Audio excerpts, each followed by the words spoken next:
In this session, we're going to introduce you to the three main government benefits that are available essentially everybody that lives in Canada.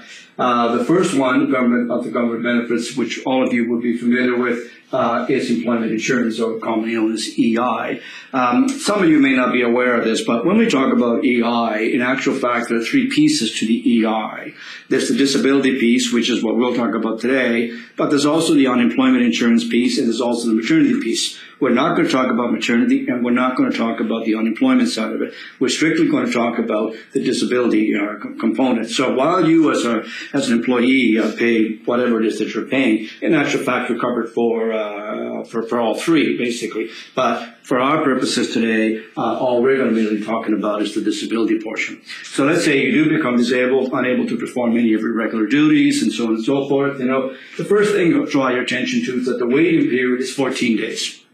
So first 14 days, you've got nothing. So the benefit actually starts on the 15th day onwards. How long does it go for? Period is 15 weeks. So that's why sometimes you hear it say that EI is a 17-week product, benefit, whatever. Well, true to the point is that the first 2 weeks, 14 days, no coverage. From the 15th day onwards, it does cover you for the remainder, which is the 15-week period of time. Okay, there is no death benefit here, so there's no benefit whatsoever if you pass away. There's no spousal benefit. There's no children benefit. This is strictly for you, and it is, of course, short term. Okay, so as you can see, it's only basically a 15-week benefit, and that's it. So it is really very, very short term, and we'll get back to that in a moment for a reason. Okay.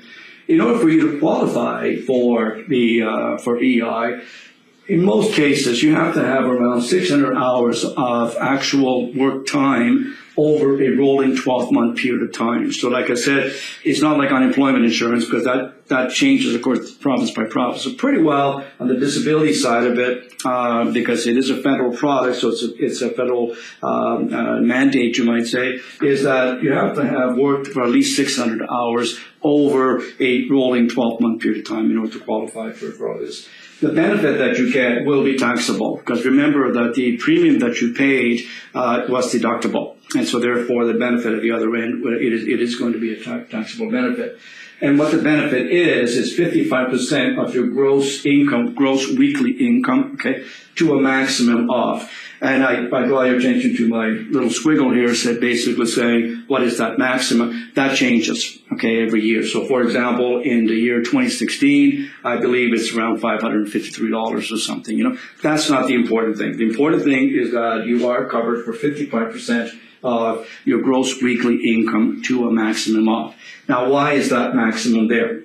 Because EI is integrated with short-term disability in your group insurance plan. So for those of you who are employed and you actually have a disability plan through your employer and you have short-term disability, that short-term disability will be integrated with EI.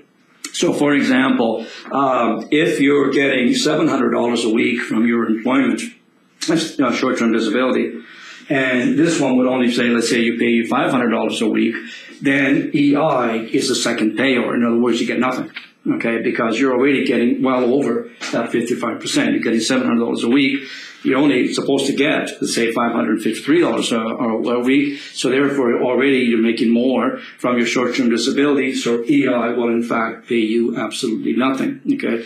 At the same time, however, let's say that your short-term disability was only paying you $200 a week, but you're entitled to $553 a week, then EI would pay you the difference. And that's what we're talking about, the integration of short-term disability and your EI payments and everything. Okay, so it is a situation basically where the two are basically put together, and if the short-term disability is higher, then EI takes a second position, which they won't pay anything at all.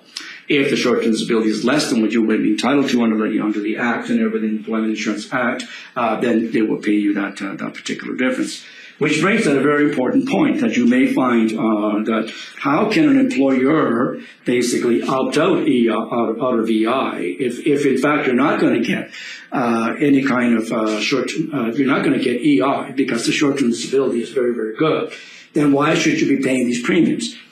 So what can happen here is that the individual can basically say that I'm going to go to the EI board and I'm going to prove to them that the short-term disability is actually better than the EI. So that's a key point. If you can prove to the EI board that your short-term disability is equal to or better than the EI, then EI premiums will be reduced for you as an employer. Okay, it will be reduced because the employee is not going to get both. They're going to get one or the other. So why should you pay for something that more than likely you're not actually going to get? So if you're asked on the exam is how can an employer opt out of EI, the only way they could opt out would be that if their short-term disability is equal to or better than what they would have got under the EI. So, for example, if your STD starts on the 15th day, let's say,